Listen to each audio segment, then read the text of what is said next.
It's important that I say what I said, I think, at the beginning of the class, but to remind you of it. I'm not an expert in critical theory. I didn't study this in college or anything like that, not an expert in Marxism or anything. So this, again, is going to be introductory, and it's going to be somewhat reductionistic and oversimplified. But if you want to dig deeper, I've included some recommended resources there at the bottom of your handout. So these would be recommended resources that deal more narrowly with the subject of critical theory, critical race theory. The first two are just introductory texts. Again, if you want to dig deeper, these would be books I would direct you to.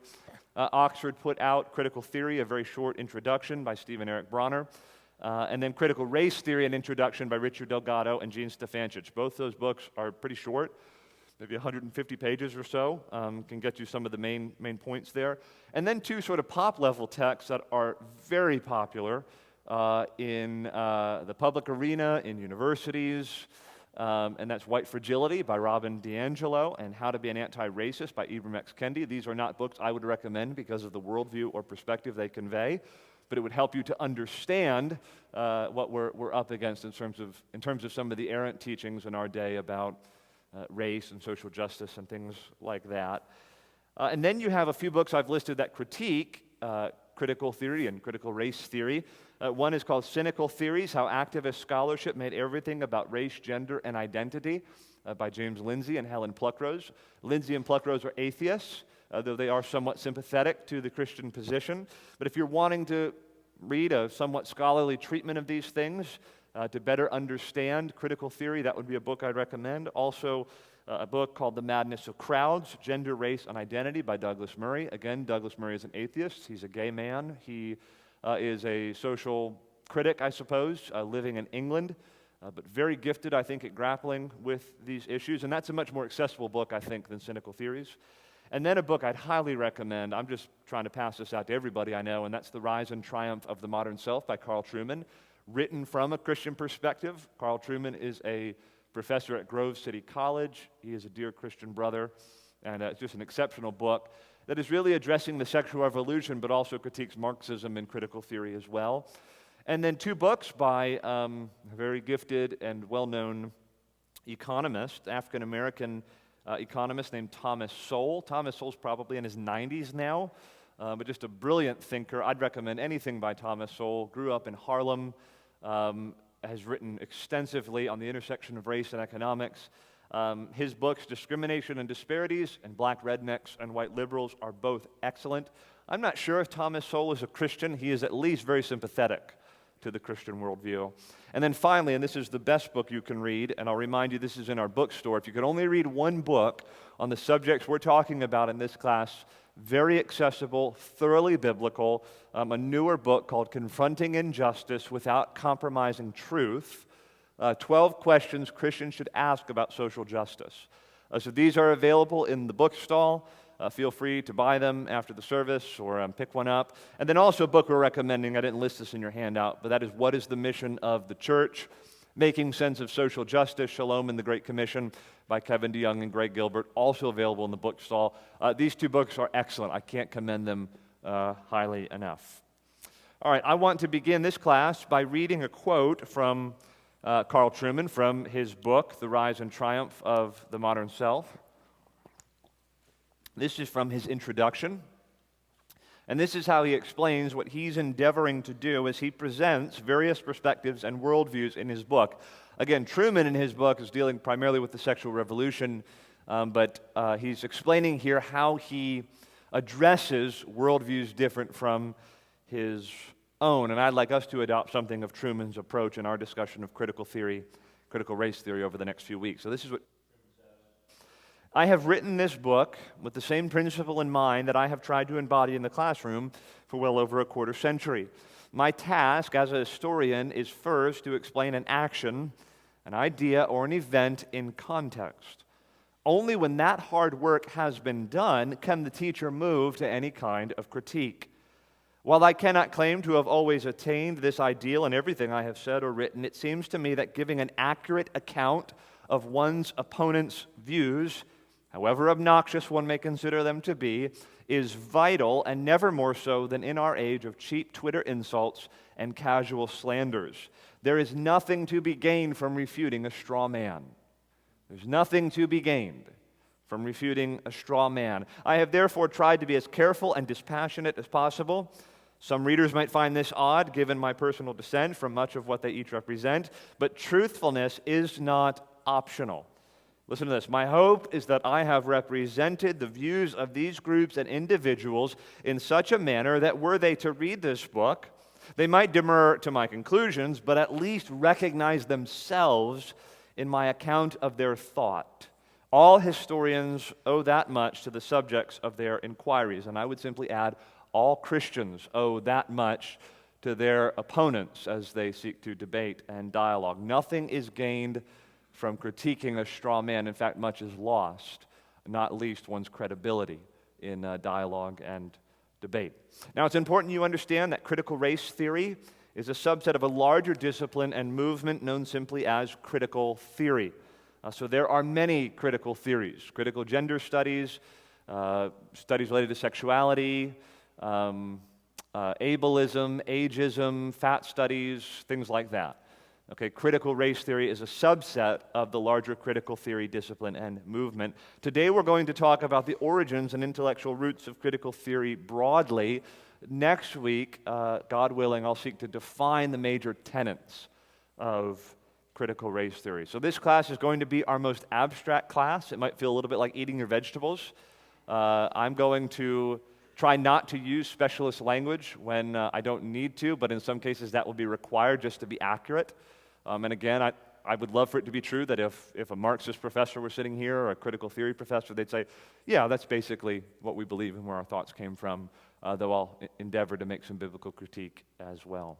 Okay, so on your handout, there are 4 main points. The first we'll consider the beginnings of a movement, Karl Marx and the origins of critical thought. Karl Marx and the origins of critical thought.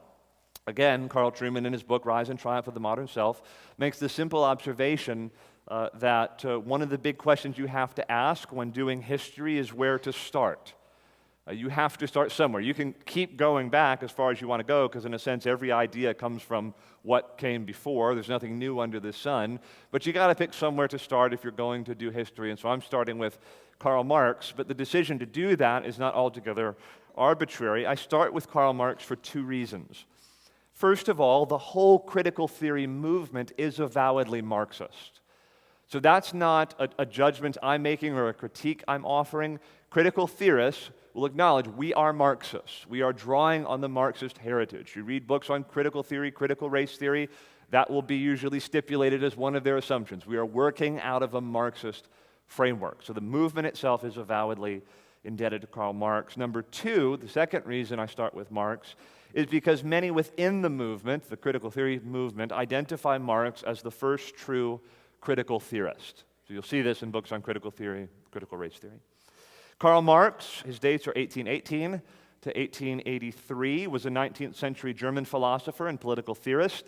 He has something of an itinerant early life as a young scholar, journalist, and political radical. He begins his career in Germany, followed by short stays in France and in Belgium, and eventually arrives in London in 1849, where he would live for the rest of his life, another 35 years or so. You go to London today, if you feel so inclined, you can visit Marx's grave, which I know many of you are really dying to do. His work encompassed a broad range of fields, including philosophy, economics, history, sociology, anthropology, and political theory. So Marx has his hands in just about everything. He also famously develops a formula for overburnt coffee that he then sells at exorbitantly inflated prices, deceptively labeling his smallest cup of coffee a tall. So we owe Marx for that. His most famous works are the Communist Manifesto, Das Kapital, or Capital, and the Pumpkin Spice Latte, and other socialist seasonal offerings. I got like 10 more of these, okay? Marx was not greatly appreciated in his own day, but his thought would eventually reverberate throughout the entire world in the 20th century and into the 21st century. Marx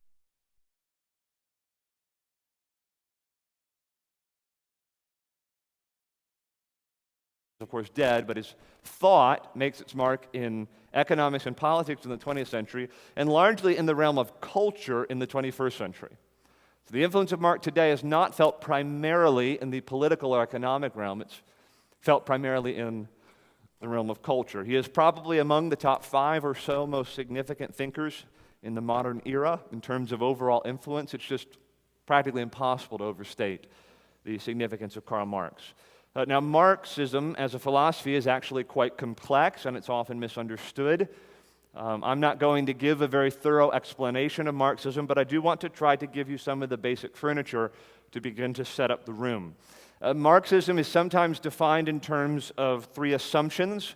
You might think of these as 3 foundational pillars to Marxist philosophy, and I've listed these in your handouts, I think, under subpoints A, B, and C.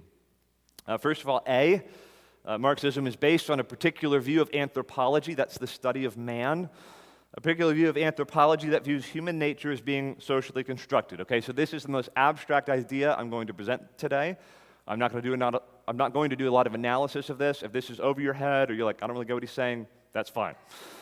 Marx argues that human nature is determined by one's historic and social location. Human nature is defined by external, impersonal, societal factors outside the control of the individual. Human nature is defined by one's environment. Human nature is thus malleable and can change based on one's social or historical location. And this understanding of human nature is to be set in contrast to the traditional view, the classical view, which is to understand human nature as absolute, universal, and invariant regardless of one's social location or place in history. This was not only the classical view, but it is, of course, the Christian view, the view that is revealed in the Bible. That there's a common human nature we all share that has an intrinsic moral structure to it. What you get with Marx is the abolition of that idea. Marx is against the idea of human nature as a stable, intrinsic, and universal moral concept. I'm almost done here with the anthropology thing. Human nature is shaped and molded by society, according to Marx, at one's individual place within that society. Thus, for Marx, human nature becomes a construct of the dominant powers in society, and these powers, be they the landed gentry or aristocracy, or the wealthy capitalists, or upper middle class white men, whoever they are, essentially become the privileged shapers of human nature, who do so in order to naturalize and normalize the sort of understanding of human nature that's needed in order to preserve their own power. Okay, that's human nature according to Marx. So from the get-go, I just want you to appreciate that Marx is working with a fundamentally different view of human nature than the one we have presented to us in the Bible. Okay, number 2, second major pillar of Marxism, a particular view of economics that favors socialism and opposes capitalism. Again, I'll be brief here, a little bit abstract. If this goes over your head, that's fine. Under capitalism, which is more or less the system we have here in America, a sort of modified form of capitalism, the means of production are owned by the private sector, that is, private businesses. Capitalism requires competitive markets in which companies and firms are free to compete for the business of the consumer. The profits that companies make belong to themselves and are distributed to their employees and shareholders accordingly. Capitalism depends on the existence of private property, the right to voluntary exchange, and the private ownership of the means of production. Okay, Marx, on the other hand, longs for a day in which there is no private property. He wants a system in which the means of production are not commanded by the private sector, private businesses or private individuals, but are commanded by the state, publicly owned. The profits from which are collectively shared and equally distributed among the working classes. So he doesn't believe in free market competition. He doesn't believe in private property. He doesn't believe in voluntary exchange. He believes in a form of socialist collectivism, if you've heard that term, collectivism. From each according to his ability, to each according to his need. He wants economic resources to be centrally controlled, the profits of which are shared and distributed equally, leading ultimately to the elimination of classes altogether. Okay, that's the second pillar there. He favors socialism. Indeed, his viewpoint requires socialism and is opposed to capitalism. Okay, the third one. Okay, this is the big one for our consideration of critical theory and critical race theory in particular. We'll spend a little more time here. Marxism is predicated on a particular view of history that sees history as being defined and advanced by class conflict. A particular view of history that sees history as being defined and advanced by class conflict. So this is the Marxist view of history. In universities, they'll refer to it as historical materialism. And this is huge for understanding critical theory. Critical theory borrows heavily from Marx's view of history, indeed assumes Marx's view of history and class conflict. It's basically a view of history based on oppression, power dynamics, and class conflict. There's no God, according to Marx. There is only raw material power. Everything in history can be reduced to power dynamics. Material forces are what drive history, not a divine plan and not humanist ideals. According to Marx, the whole world is divided into two groups, the powerful and the powerless, and history is driven by conflict between the powerful and the powerless, or the oppressor and the oppressed. Everyone's in one of those two groups. Power is understood to be inherently exploitative and oppressive, and history for Marx is about overcoming said oppression. Class conflict is central to Marxism, particularly the conflict between what he calls, these are his terms, the bourgeoisie and the proletariat, or what we might think of as the powerful ruling classes on the one hand, and the working classes on the other, perhaps the wealthy capitalists and the workers of the world. So Marx famously writes in the opening lines of the Communist Manifesto, after the preface about his coffee chain, Starbucks, that he's going to start, he then says, "The history of all hitherto existing society is the history of class struggles." Just appreciate how mammoth a statement that is. The history of all hitherto existing society is the history of class struggles.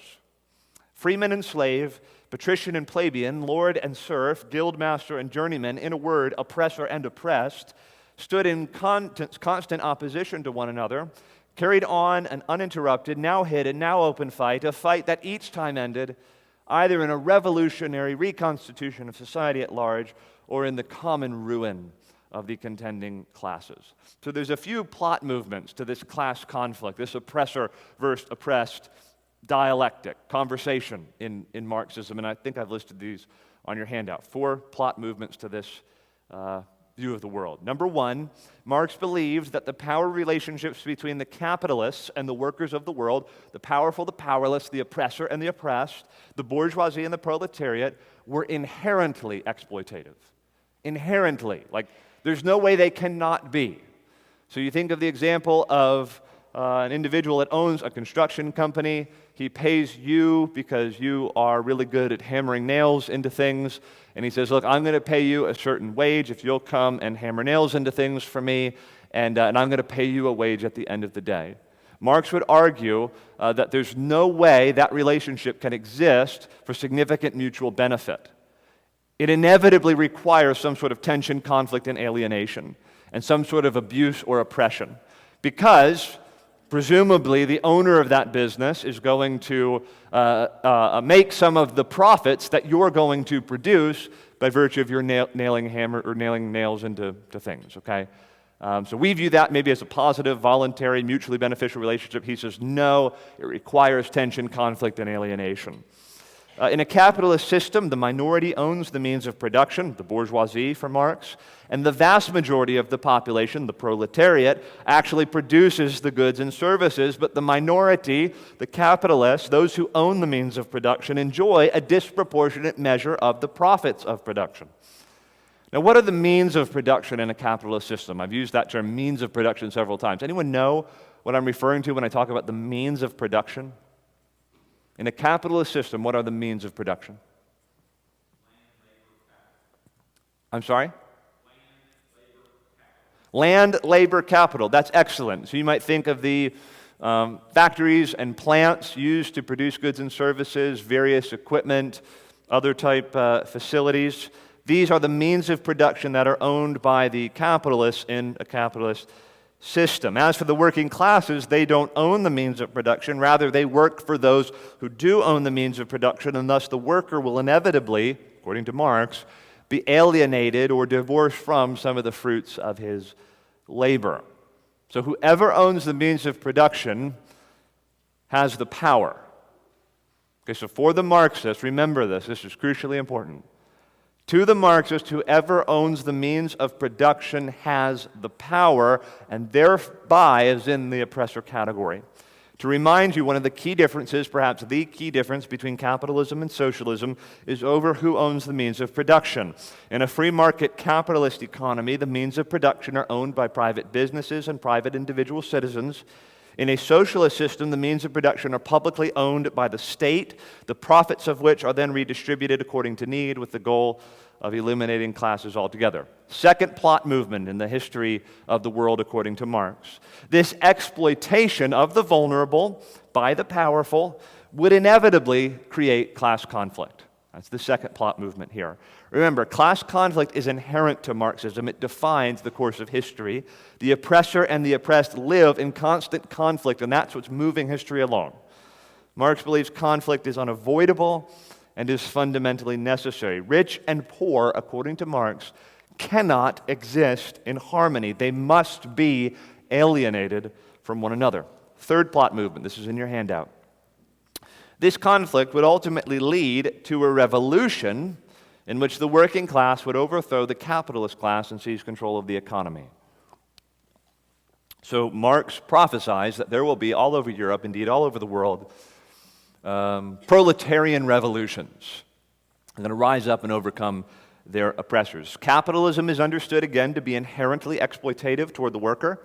Therefore, there will inevitably be a proletarian revolution in which the proletariat, the oppressed, the working classes, would seize the means of production, the factories, the industrial complexes, labor, capital, etc. In a socialist society, private property as the means of production would be replaced by what Marx calls cooperative ownership.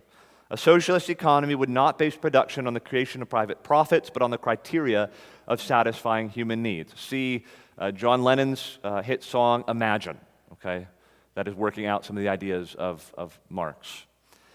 Number four, fourth plot movement, final plot movement, the goal of the revolution, which he said would be a bloody revolution. It would involve the shedding of blood. The goal of the revolution would be to create a communist society that would move from exploitative capitalism to harmonious communism. This transition would take place via socialism. So strictly speaking, socialism and communism are not the same thing. Socialism is the means of arriving at communism. Now, this just needs to be said as a matter of history. So this is not really me critiquing Marxism. This is me just saying what happened and what all historians basically acknowledge as having happened. What Marx did not appreciate is that there's no way of doing this that does not create a powerful authoritarian, if not totalitarian, state, which, in controlling the economy, also controls all of society. The state must take direct control of the means of production and then dictate the redistribution of wealth according to need and not work or merit. Of course, the administration of resources necessarily means the administration of people. The administration of resources necessarily means the administration of people. This is precisely where Marxism becomes decidedly totalitarian. This is why Marxian socialism currently has a death toll of over 100 million people worldwide. So this is not a sort of a neutral, freshman in college, speculative kind of thing. There are 100 million people, at least, who have been killed through people who followed in the footsteps of Marx and embraced Marxian socialism. Whether it's Soviet Russia, who is that? Stalin, Mao Zedong in China, Cambodia, is that Pol Pot, Vietnam, Peru, Cuba with Che Guevara, Fidel Castro.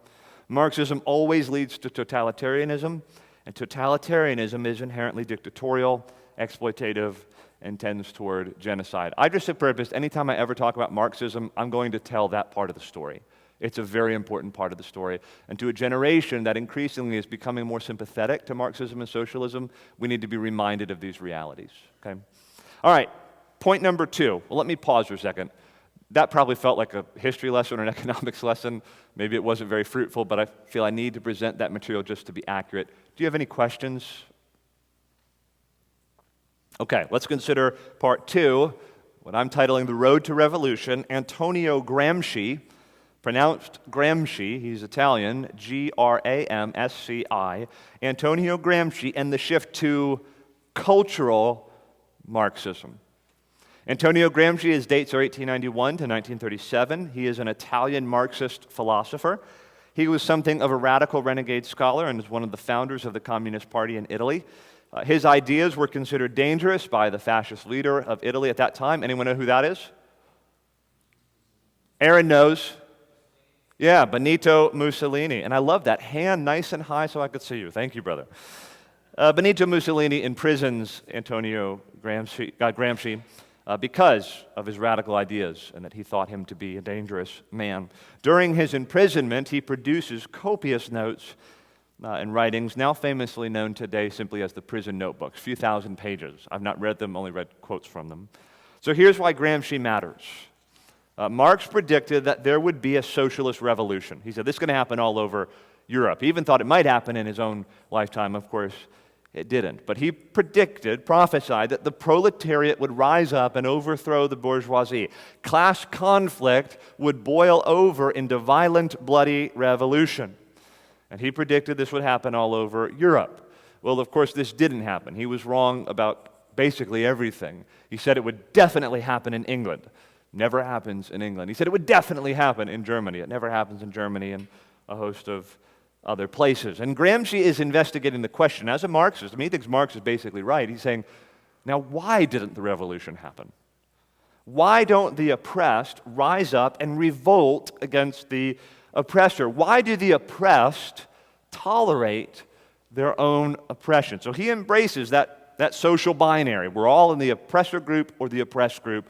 And he's wondering, why do the oppressed tolerate their own oppression? Where's the revolution? So Gramsci develops the concept. Now, this is the big million-dollar word for today. You want to sound really smart at dinner parties. This is the big phrase to throw around, okay? Gramsci develops the concept of what's known as cultural hegemony. We're going to use that term a lot over the next 3 weeks. Cultural hegemony, Hegemony. If I were to speak of Alexander the Great's hegemony over the known world, I'd be speaking of his rule or his power over the known world. Well, now Gramsci is introducing this term, even though I don't think he actually coins the phrase, but he basically advances the idea behind the phrase. Cultural hegemony is power that's held culturally. It's a form of dominance and oppression that is established via culture. Cultural hegemony is the idea that the powerful classes of society subjugate the lower classes by means of cultural production or by means of culture. Culture is the instrument used to create power and to maintain one's power over people below you. The powerful classes essentially set up the way society is supposed to think through cultural norms, cultural standards, cultural values, and these standards and values are the tools they use to keep themselves in power. So the powerful essentially produce particular cultural standards and expectations and assumptions that keep the powerful in power and keep the working classes quiet and docile and in a state in which they actually accept their own oppression. And they accept their own oppression because cultural standards, assumptions, and expectations have seeped so far down into the very fabric of life and society that they essentially become unquestioned principles by which we all live. But make no mistake, for Gramsci, the Italian Marxist, that these principles nonetheless clearly privilege some groups over other groups, namely the powerful over the powerless. So this idea of cultural hegemony, advanced by the Marxist Antonio Gramsci, is where we get the term cultural Marxism. You heard that term before, cultural Marxism? Okay, a lot of people are using that term and have no idea what that term means. This is what it means. This is where it comes from. This is cultural Marxism, applying Marxist views to how we view culture and the power dynamics at play there. And Gramsci is the one behind it. So this is a shift away from thinking primarily in terms of economics, which is what Marx was primarily doing, capitalism, socialism. Now the focus is on culture. So culture becomes the locus of oppression. People utilize culture to seize power and to oppress other people. So let me illustrate this. The ways in which culture, according to the cultural Marxists and later critical theorists, view culture as oppression. Think in America traditional gender roles. So in that case, you're working with men as the oppressor group, women as the oppressed group, and the idea is, for a couple hundred years in this country, traditional gender roles that involved the man being the breadwinner and the woman being the homemaker, which no one really questioned for 150 years, I guess. That was a tool of oppression. That was a cultural standard and norm that was essentially advanced by men to maintain their power over women, and women, for the most part, accepted it as a form of something good or right or the way the world should work. It was the culture, but nonetheless, according to someone like Gramsci, he would say they're accepting their own oppression. They're complicit in their own oppression, and the reason they're not hip to it or awake to it is because of cultural hegemony. This is just the way that culture is. Other examples, so I'm just saying these are some of the examples frequently trotted out, the idea of the American dream. That if you just work hard enough, you can climb up the ladder, you can be successful in this country. Cultural Marxists would argue that's, of course, not the case, and that is an idea that was put in place to maintain a certain privilege for certain groups and subjugate other groups in this country. The idea that the nuclear family should be a source of societal stability. Capitalism. The idea of colorblindness. The idea of being innocent until proven guilty, the presumption of innocence. We saw this portrayed in a very significant way maybe 3 or 4 years ago. Who was the Supreme Court nominee? Kavanaugh? Brett Kavanaugh? And he was accused of sexual assault that took place allegedly in high school. The woman's name, I think, was Christine Blasey Ford. And she was making charges that in the end were essentially unsubstantiated and didn't have any evidence to go with them. I'm not saying what happened 50 or 40 years ago, whenever those things took place. But they were charges that were brought without any substantial evidence. And you had at that time many people beginning to, on a popular level, like news outlets and media outlets, suggesting that the presumption of innocence, that you're innocent until proven guilty, is a misgiven idea. That really, where do we get that idea anyway? That's pervaded the culture, but really, should we believe in that idea? And the argument was advanced that the presumption of innocence can be utilized as a means of oppression. In this case, silencing and subjugating women who are concerned about sexual assault or something like that. And this is one of the ways men maintain their power grab culturally and their hegemony over the wider culture. The idea of meritocracy is often seen as something that's culturally hegemonic that oppresses people. The idea that reward corresponds to merit, that ability and work ethic are values that lead to social advancement.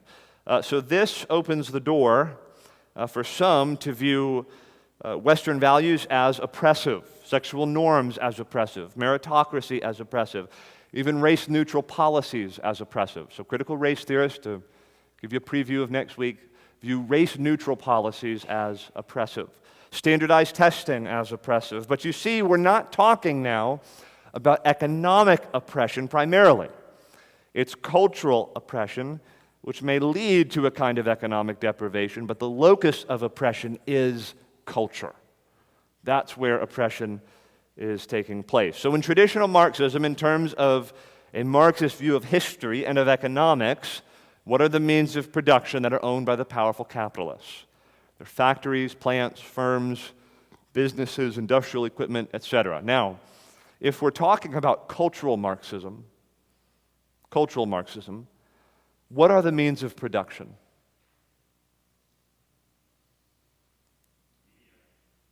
I'm sorry? Media, precisely. What else? Universities, yes. You guys can help me if you raise your hand. That would be great. Media, universities, what else? Ben? Religion, certainly. Absolutely. Very shrewd. What else? Politics, absolutely. What? Yes, Zach? Well, I'm trying to think of the best answers. What are the most significant means of cultural production? Yeah. Let's go with Nathan. Family, absolutely. Mike, you had another one? The legal system. Let me, yes, Diane. Music. I was about to say, why do we all care about Lady Gaga's view of politics or LeBron James's view of politics? The entertainment industry is seen as a means of cultural production. Well said, you guys are clearly paying close attention. That's great. So schools, universities, other educational institutions, the arts, film, media, literature, these are the means of cultural production. And Gramsci argues that the powerful utilize these cultural means of production in order to subjugate the masses and establish their cultural hegemony. And it is these means of production that the oppressed must seize in order to overcome their oppression. Did you catch that? In a Marxist system, if you're talking about Marx, you got to seize the factories and labor and capital in order to bring about the revolution. In cultural Marxism, you have to seize the means of cultural production. Now, if you've been paying attention to cultural developments in the West over the last couple of decades, the idea of cultural hegemony and culture as oppression, I think, goes a long way in explaining why the locus of the fight today is not over economic or political systems primarily, but over cultural institutions, such as schools and universities. Because that's where culture is created.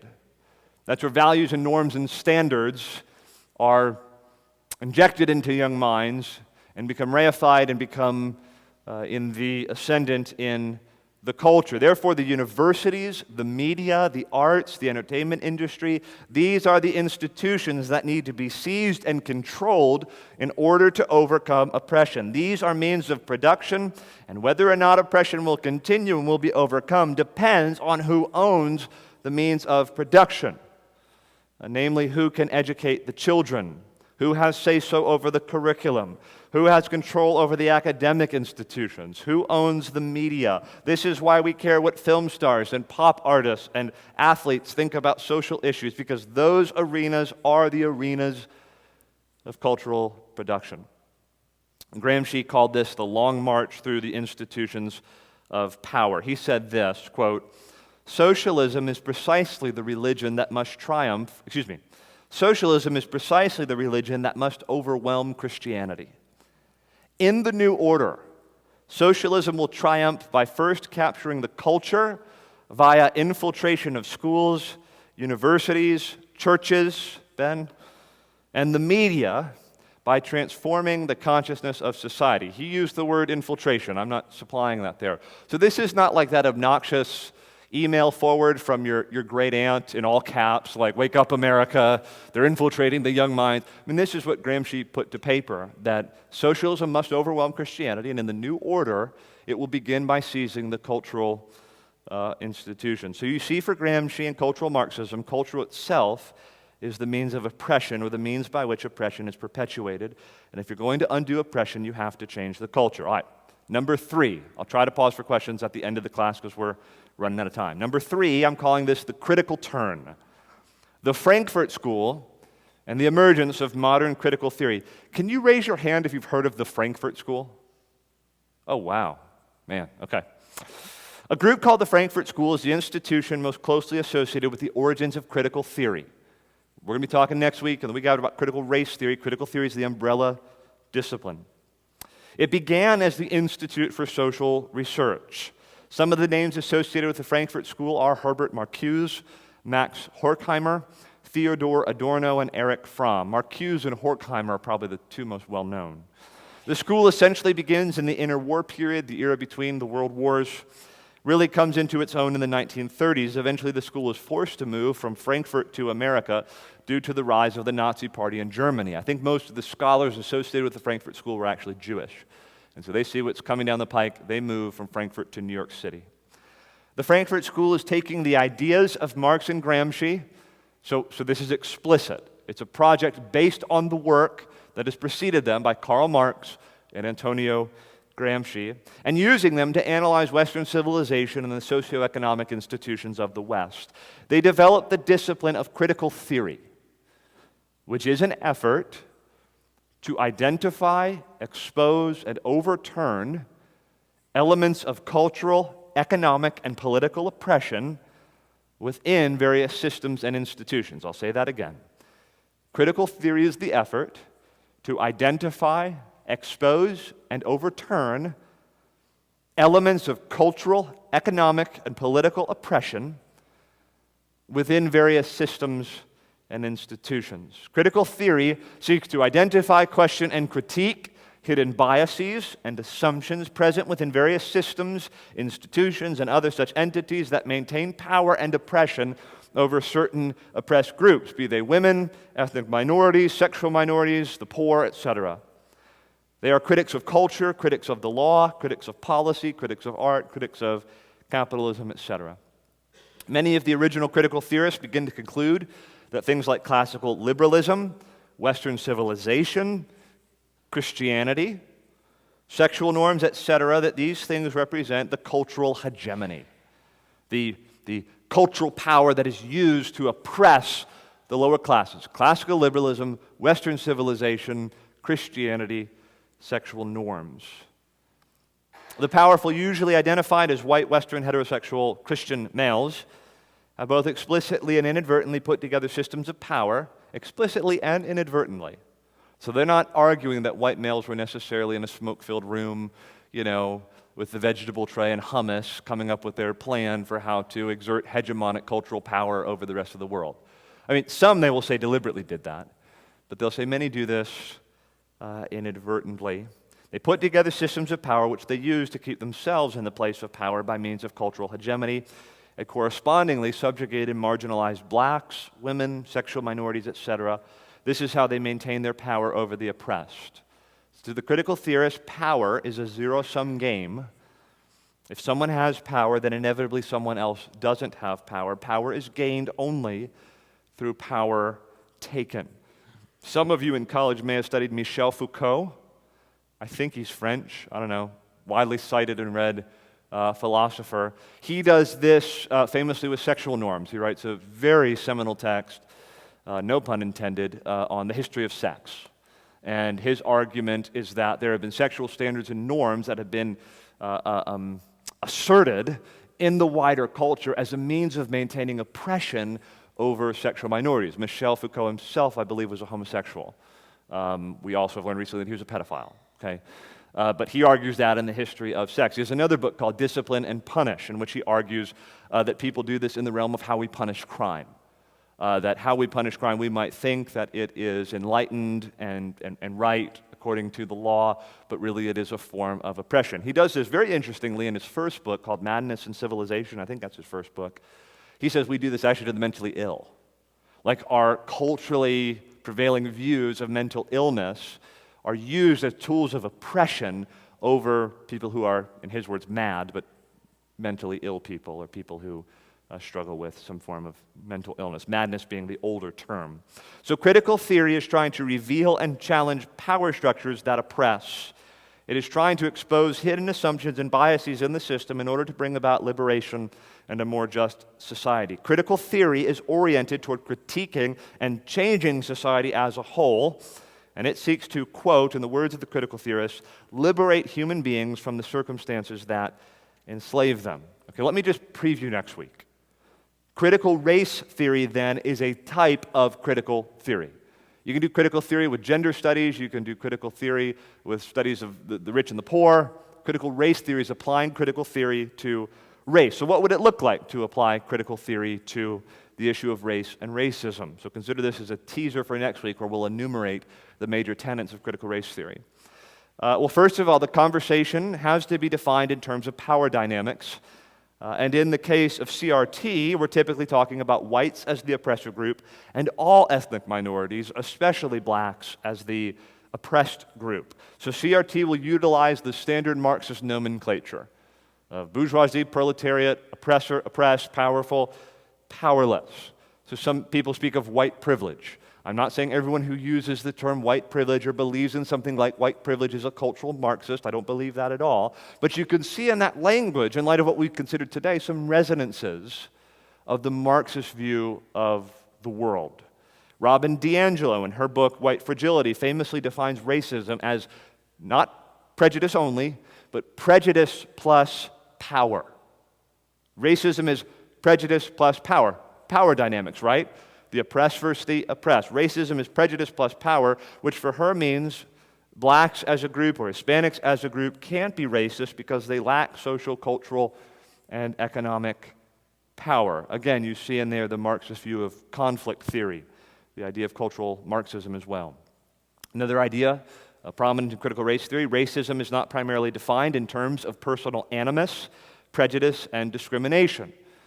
Critical race theory is looking for hidden biases and assumptions and expectations that oppress minorities. The focus is thus not on personal, individual, discrete acts of prejudice and animus toward another person, but rather upon institutional and systemic racism.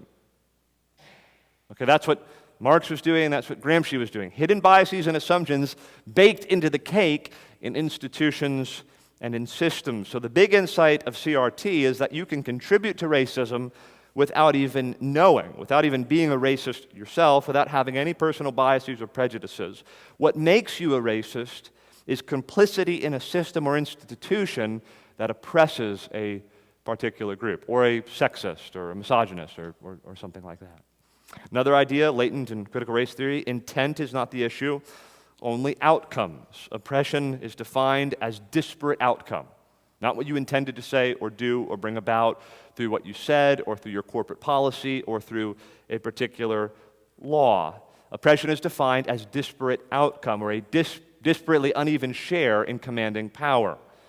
So for example, and this is a widely held perspective in our day and age, maybe you've seen reports about this, if one group lags behind in terms of standardized tests, like the SAT and the ACT, the problem cannot be with the group.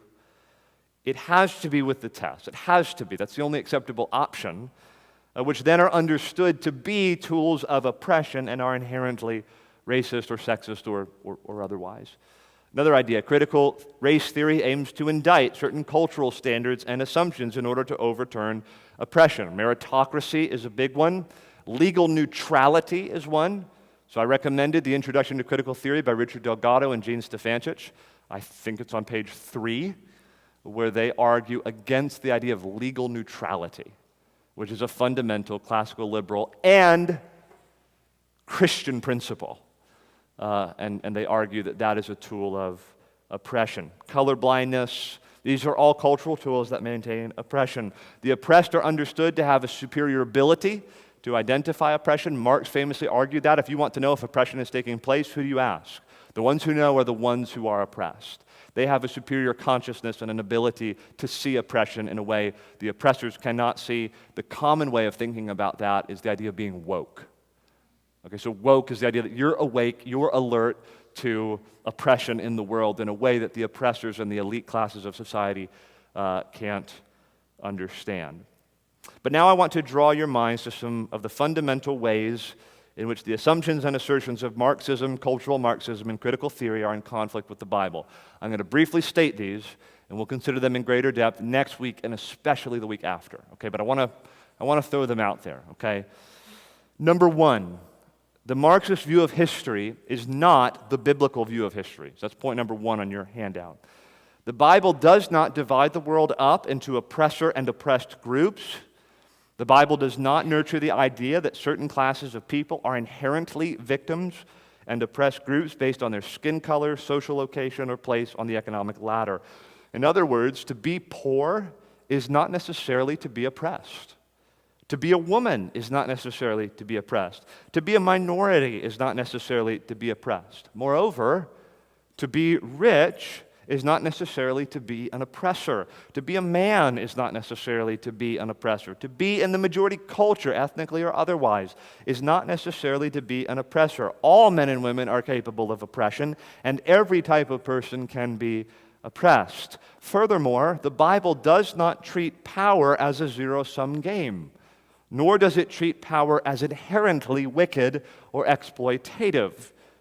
Power can be wielded well, like in the way Jesus wields it, or it can be wielded poorly. More importantly, the Bible acknowledges all as having sinned and fallen short of the glory of God. We are all, Titus 3:3, hated by others and are guilty of hating one another. We are all oppressors in our hearts. We are all oppressors in our hearts. There's no such thing as spiritual privilege, spiritual advantage, except that which is given to us by God through the new birth. We are all oppressors in our hearts. And the Bible acknowledges that all are answerable to God, whether poor or rich, black or white, powerful or powerless. What's more, Jesus comes to save rich and poor alike, black and white alike, powerful and powerless alike. The idea that the world should be divided along the lines of some kind of social binary, such as the oppressor and oppressed groups, is not supportable by the Bible. There is only one binary that matters to Jesus. It's who are the sheep and who are the goats. Of course, the Bible does acknowledge the existence of oppression and abuses of power. We should acknowledge their existence as well. But the Bible does not define oppression along the lines of race, class, and gender, and neither should we. Number two, second lesson we need to learn from the Bible, ways the Bible would critique what we've seen today. Class conflict and alienation is not inevitable according to the Bible, particularly in the church. Class conflict and alienation, conflict between rich and poor, black and white, is not inevitable according to the Bible, especially not, particularly not in the local church. Rich and poor, male and female, Jew and Gentile can exist in harmony and peace through what Jesus Christ, the Son of God, has done on the cross. And I think this is one of the greatest things we can show forth to the world. Like rich and poor can and must exist in harmony in the local church. People of disparate ethnic and cultural backgrounds can and must exist in harmony in the local church. We testify as the Church of the Lord Jesus Christ that Marx was a fool, that Marx was wrong. Mankind need not exist in conflict and perpetual alienation. Why? Because of Ephesians 2. Jesus Christ, in his flesh, in his blood, has broken down the wall of hostility, such that the two are made one in Jesus Christ, and peace can prevail through the blood of the Lamb. That's what we're testifying to as a Christian community. Mankind need not live under the curse and alienation and perpetual conflict. But through what Jesus Christ does, black and white, rich and poor, powerful and powerless can be reconciled, can coexist in the same family of God through what Jesus has done on the cross, and we need to insist on that because in Christ all are one. Number three, I'll just state this and move on. Marxian socialism as a system violates a host of biblical principles. I'm not going to elaborate on that. I'm not trying to commend a particular economic policy or system, but the reality is Marxian socialism violates the law of God at a host of points, and maybe we could talk about that later. Number four, how about the idea of cultural hegemony or cultural Marxism? That cultural standards and norms can become tools of oppression. Now, this is important here. We need to be nuanced here. First of all, let's acknowledge that cultural norms and standards certainly can become oppressive. So there's something true in what Gramsci is saying. They can become oppressive, and as a matter of fact, they did become oppressive in this country. For many in this country, it was assumed for a couple of hundred years that blacks were ontologically inferior to whites. That was simply taught and assumed. You grew up in the 1700s and 1800s believing that, assuming that. That's just true. Blacks are ethnically inferior to whites, and such cultural standards and norms were tools of oppression. And should have been, and thank God they were, deconstructed and brought to nothing. The problem comes in when cultural Marxism takes aim at inherently godly and upright cultural standards and norms. So universal human rights is a Christian idea. I know some atheists are onto that as well, but it's a distinctly Christian idea. Legal neutrality, impartiality before an impartial law, is a Christian idea. Meritocracy, properly understood, is a Christian idea. A policy of race neutrality is a Christian idea. Traditional sexual norms, again, properly defined and understood, is a Christian idea. These cultural standards should be promoted and maintained regardless of whether or not they produce disparate outcomes. So there are certain ideas we want to oppress. Like, I want to oppress the idea of partiality. And if we do that by teaching our children that we should have legal neutrality in our legal system, that's a good thing. I want to oppress the idea of murder through abortion laws. I want to oppress the idea of racism through policies of race neutrality and by promoting what the Bible teaches about all men and women being created in the image of God.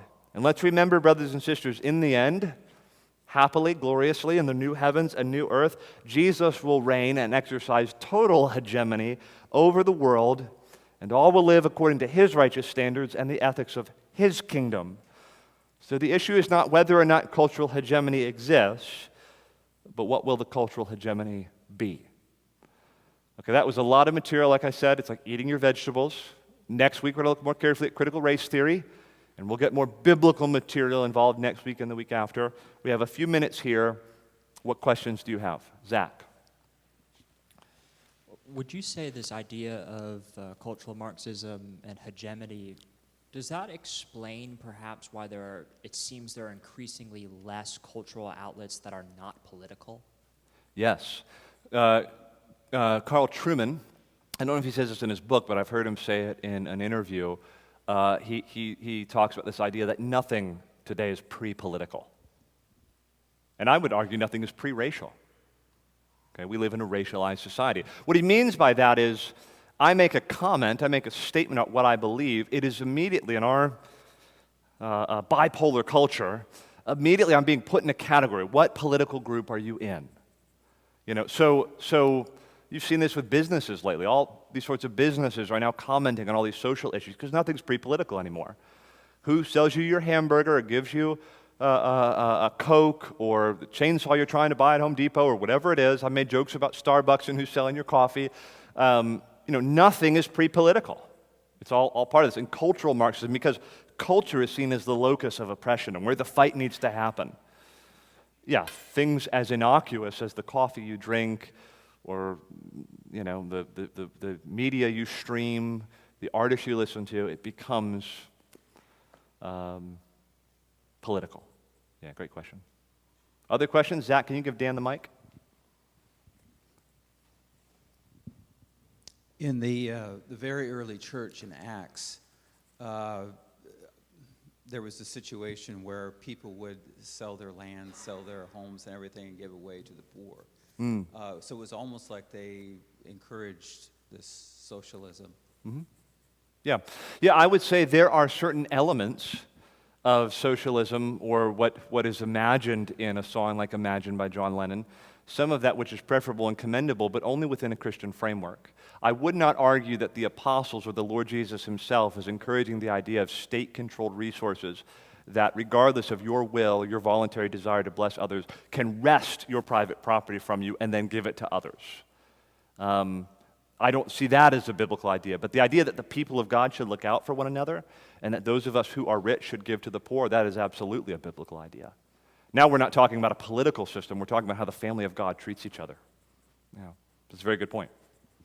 Other questions? Zach, there's two back here from two young people. Ruth, or go, Evan and Ruth. So Ruth, you go first, and then Evan.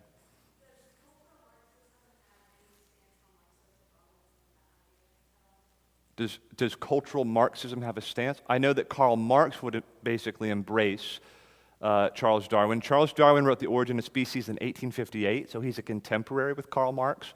And little by little, as you get into the 70s and 80s, his insights begin to be embraced widely in British culture and around the world. It's an excellent question. I don't know what Antonio Gramsci thought about social Darwinism. Social Darwinism was very popular among fascists, like Adolf Hitler would have promoted the idea of social Darwinism. And communism was seen for many as the anti-fascist movement. Oddly, there are strange affinities between communism and fascism.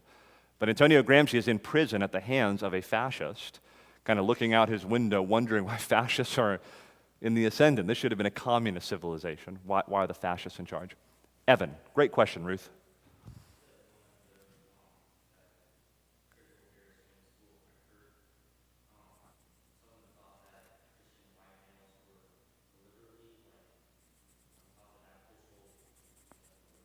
Uh-huh. Uh-huh. Is the question, is it more widely believed that there was an intentional effort to exert control over people? Oh, I wouldn't know how to answer that. I mean, if you read critical theorists and critical race theorists, they will often acknowledge that probably this most often happens inadvertently. So again, it wasn't like a smoke-filled room where everyone decided, here's how we're going to get power. So in Robin DiAngelo's White Fragility, she's very careful to say, I'm not imputing motives to you. I'm not saying this is how you think. I'm just saying this is what has happened. That's probably more common, but I'm not sure I have a good answer to your question. It's a great question, though. Other questions? There's one over here from Lydia. Thanks, Zach. So, given that Marx and Gramsci are both so hostile to Christianity, but now we see sort of an embracing of it within, like, at least the Western church, what turning point was it where Christians started adopting that, knowing that it was sort of in contrast to Christian ideals? It's an excellent question. First of all, I would say most people who are flirting with things like critical race theory, most Christians, are not aware of this story, this narrative. Okay, I wasn't until a couple of years ago. So I think if more were exposed to the aggressively anti-Christian animus behind these worldviews, like that quote from Gramsci, socialism must overwhelm Christianity, it's a new religion, that idea, I think they would be much more tempered in their enthusiasm for these things. But let me be charitable, okay? I think I'll just speak for critical race theory. I think one of the reasons people have become more sympathetic to critical race theory is because of some good motives. They are sincerely grieved over the racism that has been present in this country for far too long. And that's why I insisted that we do that third class on recounting the egregious racism that has been tolerated even among evangelicals for far too long. So there's a sense of grief over that and an eagerness to do what we can to close some of these gaps and things like that. And I think people are grieved over the segregation between racial groups that persists until this day. And so there's an openness to, all right, what can we do to try to change this? I think it's naive, I think it's short-sighted, but I do think there's a sincere desire to actually see Ephesians 2, realized, and there is a concern that whites have been generally oppressive toward blacks in this country, which is certainly true historically. I think that's part of it, at least in the realm of race. And I'll just say in the realm of gender as well. We can talk all day long about feminism and how terrible it is, at least second-wave feminism. But the reality is men have given women lots of reasons to mistrust them. So we can't turn a blind eye to actual oppression that has taken place. The reality is almost anyone, well, I won't overstate that, many people who were in the workplace in the 50s, the 60s, the 70s, many women, sexual harassment was just part of the job. And there are reasons I could understand why people would be suspicious of men. And we should be sympathetic to that. Time for one more question. Great question, Lydia. Do we have another question before we close?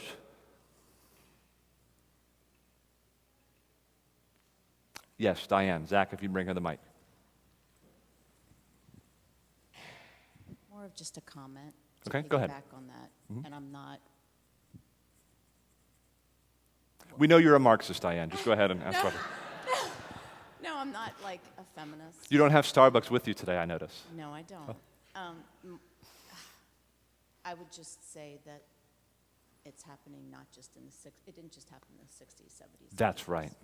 Yeah. I just want to put that out there, that it's happening actively, unfortunately, now in this generation with women. Yeah, that's exactly right.